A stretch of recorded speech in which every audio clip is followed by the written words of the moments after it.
Good morning students.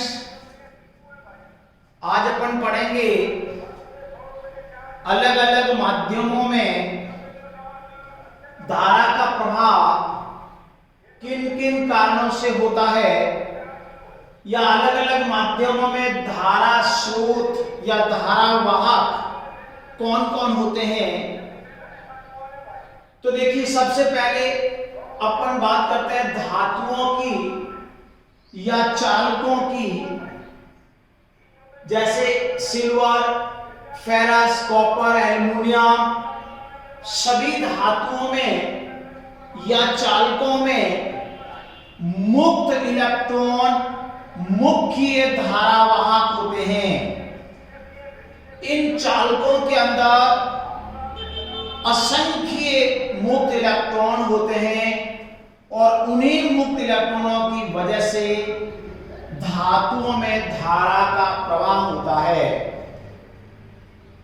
तो धातुओं के अंदर मुक्त इलेक्ट्रॉन धारावाहक होते हैं। दूसरा लेते हैं अर्धचालक, जैसे सिलिकॉन, जर्मेनियम, गैलियम आर्सेनाइड। इन अर्धचालकों में धारा का प्रभाव मुक्त इलेक्ट्रॉन्स व होल्स, जिनको अपन पोर्टर कहते हैं, दोनों के द्वारा होते हैं। अतः अर्धचालकों में मुक्त इलेक्ट्रॉन्स व होल्स दोनों धारावाहक होते हैं। सामान्यतः अर्धचालक अपन तीन तरह के लेते हैं। पी प्रकार के अर्धचालकों में होल्स मुख्य धारावाहक होते हैं, जिनके अंदर होल्स की सांद्रता इलेक्ट्रॉन की सांद्रता से बहुत अधिक होती है। एन प्रकार के अर्धचालकों में मुक्त इलेक्ट्रॉन मुख्य धारावाहक होते हैं, जिसमें इलेक्ट्रॉन्स की सांद्रता होल्स की सांद्रता से बहुत अधिक होती है। अतः एन प्रकार के अर्धचालकों में मुक्त इलेक्ट्रॉन मुख्य धारावाहक होते हैं और होल्स अल्प धारावाहक होते हैं।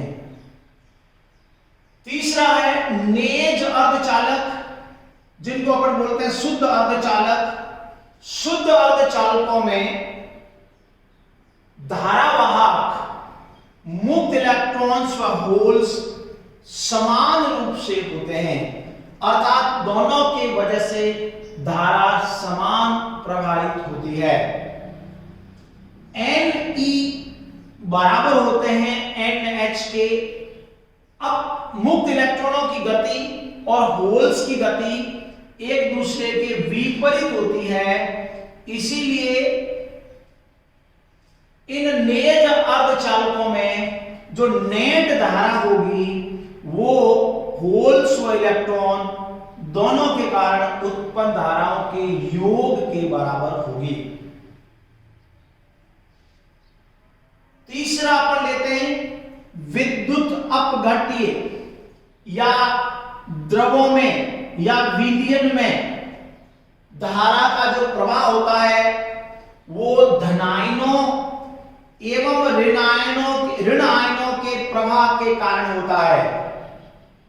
जैसे वोल्टामीटर में कॉपर सल्फेट के विलयन में कॉपर के प्लस आयन होते हैं, सल्फेट के माइनस आयन होते हैं। NaCl के विलयन में सोडियम के प्लस आयन होते हैं, क्लोरीन के माइनस आयन होते हैं, और इन्हीं आयनों के कारण उस विलयन के अंदर धारा का प्रवाह होता है। किसी भी विलयन के अंदर धनायनों की गति एवं ऋण आयनों की गति एक दूसरे के विपरीत होती है। अतः उस विलयन के अंदर कुल धारा का जो प्रवाह होगा वो उन धनायनों के कारण धारा और ऋण आयनों के कारण धारा का योग होगा, दोनों के प्लस के बराबर आएगा। इसी तरीके से अपन फोर्थ माध्यम ले सकते हैं। विसर्जन नली में विद्युत धारा का प्रभाव उस विसर्जन नली के अंदर भरी गैस या वायु के धनायनों एवं ऋण आयनों के कारण होता है। विसर्जन नली में धन आयन कैथोड की तरफ गति करते हैं एवं ऋण आयन एनोड की तरफ गति करते हैं, जिसके फलस्वरूप यहां पे उस विसर्जन नली के अंदर एनोड से कैथोड की तरफ जो कुल धारा का मान होगा वो होगा आई धनायन के कारण प्लस ऋणायन के कारण, और ये हो जाएगा आई नेट बराबर क्यू प्लस क्यू माइनस, और आई नेट बराबर ये एनपी कुल धनायनों की संख्या एनई कुल ऋणायनों की संख्या। तो ये कुल धारा जो है विसर्जन नली में दोनों प्रकार के आयनों के प्रवाह के योग के बराबर होगी। फिर अपन बात करते हैं विद्युत धारा के कारण उत्पन्न प्रभाव या घटनाएं कौन कौन सी होती है। तो देखिए, दिष्ट धारा, प्रत्यावर्ती धारा नहीं, दिष्ट धारा विद्युत धारा का रासायनिक प्रभाव उत्पन्न करती है। जैसे वोल्टामीटर में, विद्युत लेपन में या जल के अपघटन में, उनको बोलते हैं विद्युत धारा का रासायनिक प्रभाव, जो दिष्ट धारा द्वारा उत्पन्न किया जाता है। दिष्ट धारा विद्युत धारा का चुंबकीय प्रभाव भी उत्पन्न करती है। जैसे विद्युत चुंबक बनाने में, परिनालिका बनाने में, सोलेनॉइड बनाने में चुंबकीय प्रभाव और रासायनिक प्रभाव एसी प्रत्यावर्ती धारा नहीं दर्शाती है। तीसरा, विद्युत धारा जो है वो ऊष्मीय या तापीय प्रभाव भी उत्पन्न करती है। ऊष्मीय प्रभाव, तापीय प्रभाव एसी और डीसी दोनों के द्वारा उत्पन्न किए जाते हैं। अर्थात जब किसी प्रतिरोध तार में प्रत्यावर्ती धारा या दिष्ट धारा प्रभावित करते हैं तो उस प्रतिरोध तार में ऊष्मा उत्पन्न होती है, उसी को बोलते हैं ऊष्मीय प्रभाव या तापीय प्रभाव। इससे आगे अपन लेंगे, देखिए, जब कोई आवेश वर्ताकार पथ में गति करता है तब उत्पन्न विद्युत धारा का मान कितना होगा। जैसे कि देखिए, परमाणु के कक्ष में इलेक्ट्रॉन एक वर्ताकार पथ में घूमता है तो एक निश्चित समय के बाद वही आवेश, वही इलेक्ट्रॉन वापस उसी बिंदु से गुजरता है। अर्थात परमाणु के उस कक्ष में विद्युत धारा उत्पन्न होती है। अपन देखिए लेते हैं, यदि एक आवेश Q R त्रिज्या के वर्ताकार पथ में V कक्षीय चाल से गति करता है या फिर ओमेगा कोणीय वेग से गति करता है, तब वह आवेश वापस उसी जगह से गुजरेगा। T बराबर 2 pi R upon V second के बाद या समय के बाद, जैसे दूरी अपॉन स्पीड को कह दिया आपने समय, तो धारा का मान हो जाएगा I बराबर Q अपॉन T। जहां T का मान लिख देंगे अपन 2 पाई R अपॉन V, तो I बराबर Q multiply V upon 2 pi R। ये इतनी धारा उत्पन्न होगी उसके कक्ष में जिसमें Q आवेश V चाल से घूम रहा है। V की जगह अपन लिख सकते हैं ओमेगा R, V की जगह लिख सकते हैं ओमेगा R, जहां ओमेगा है कोणीय वेग, तो ओमेगा R लिखेंगे तो R से R कैंसिल हो जाएगा, पीछे रह गया Q multiply omega upon 2 pi. Now omega की जगह अपन लिख सकते हैं 2 पाई एफ, तो F equal to omega upon 2 pi लिख सकते हैं। तो आई बराबर हो जाएगा क्यू मल्टीप्लाई एफ, जहां एफ है कोणीय उसकी आवृत्ति, अर्थात 1 सेकंड में घूमे गए चक्रों की संख्या, जिसको अपन आवृत्ति कहते हैं। तो उसके कक्ष में उत्पन्न धारा हो जाएगी आई इक्वल टू आवेश मल्टीप्लाई आवृत्ति। अब देखिए हाइड्रोजन परमाणु के अंदर अपन इस आवेश Q की जगह E ले लेंगे, तो उत्पन्न धारा का मान हो जाएगा I equal to E V upon 2 pi R. Hydrogen परमाणु के प्रथम कक्ष में जो इलेक्ट्रॉन का स्पीड होता है, वेग होता है, वो होता है 2.2 मल्टीप्लाई 10⁻⁶ मीटर पर सेकेंड। आवेश होता है 1.6 इंटू 10⁻⁻19 और अपॉन 2 पाई की जगह 3.14 और उसकी रेडियस होती है 0.529 10⁻⁻10 मीटर। इसको सॉल्व करेंगे तो आपके पास में आएगा 1.06 10⁻³ एंपियर, जो लगभग हो जाएगा 1 मिली एंपियर।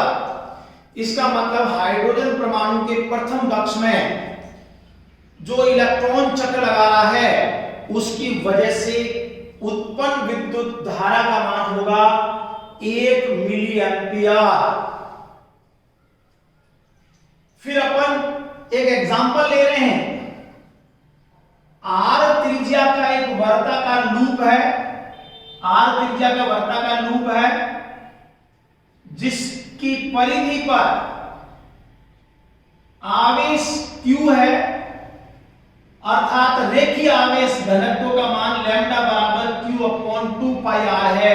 रेखीय आवेश का मतलब एकांक लंबाई पर आवेश की मात्रा, कुल आवेश अपॉन परिधि। ये लूप कोणीय वेग ओमेगा के साथ अपनी कक्षा में घूम रहा है, तो उसके कक्षा में उत्पन्न विद्युत धारा का मान कितना होगा, यह अपने को ज्ञात करना है। तो इसके लिए अपन क्या करते हैं, अति अल्पांश ले लेते हैं। इस अल्पांश के अंदर उपस्थित आवेश का मान हो जाएगा dq equal to lambda into dl। dl है अल्पांश की लंबाई और एकांक लंबाई पर आवेश है लैम्डा, तो इस अल्पांश में आवेश हो जाएगा dq। अब यह आवेश dq प्रत्येक चक्र के बाद मतलब 2 पाई r अपॉन v समय के बाद वापस से अपने उसी जगह से गुजर रहा है। तो अपन ये कह देंगे कि धारा का मान हो जाएगा di equal to dq upon dt, या di इसलिए लिया क्योंकि अपने अल्पांश dq की वजह से धारा ली है। तो सभी आवेशों के घूमने के कारण धारा हो जाएगी I इक्वल टू समाकलन लैम्डा dl।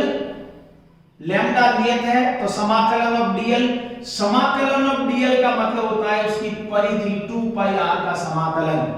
तो I equal to lambda 2 pi r upon v आ जाएगा, और 2 पाई r अपॉन t की जगह अपन लिख सकते हैं v, और v की जगह लिख सकते हैं omega r। v equal to omega r होता है, और 2 पाई r अपॉन t की जगह है v, तो ये हो जाएगा I equal to lambda into omega r। ये इस लूप के कक्ष में उत्पन्न धारा आ गई है। फिर अपन एक उदाहरण लेते हैं। L लंबाई की एक रॉड है, उस रॉड के दोनों सिरों पर प्लस Q आवेश स्थित है, और इस रॉड को अपने केंद्र बिंदु के सापेक्ष अपन कोणीय वेग ओमेगा के साथ घुमा रहे हैं, तो उसके कक्ष में उत्पन्न धारा कितनी होगी। तो यहां पर जो इसके कक्ष की त्रिज्या होगी वो होगी L/2। तो देखिए हर एक चक्र के बाद उसी जगह से 2q आवेश जाएगा, क्यों हर आधे चक्र के बाद ये वहां से निकलेगा। तो एक आवर्त काल अर्थात 30 सेकंड के बाद उस सेम जगह से 2Q आवेश जाएगा। तो धारा का मान हो जाएगा I equal to 2Q upon T, और T की जगह अपन लिख सकते हैं V upon 2 pi R, R की जगह आ गया L बाई 2, और तो ये आपके पास में आ जाएगा 2Q इंटू V की जगह अपने लिख दिया ओमेगा इंटू R, R की जगह L बाई 2, L बाई 2 से L बाई 2 कैंसिल, तो आपके पास रह गया 2 से 2 भी cancel, Q omega upon pi रह गया, तो आपके पास आएगा Q ओमेगा अपॉन पाई। ये उस घूमने वाली रॉड के कक्ष में धारा का मान आ गया है।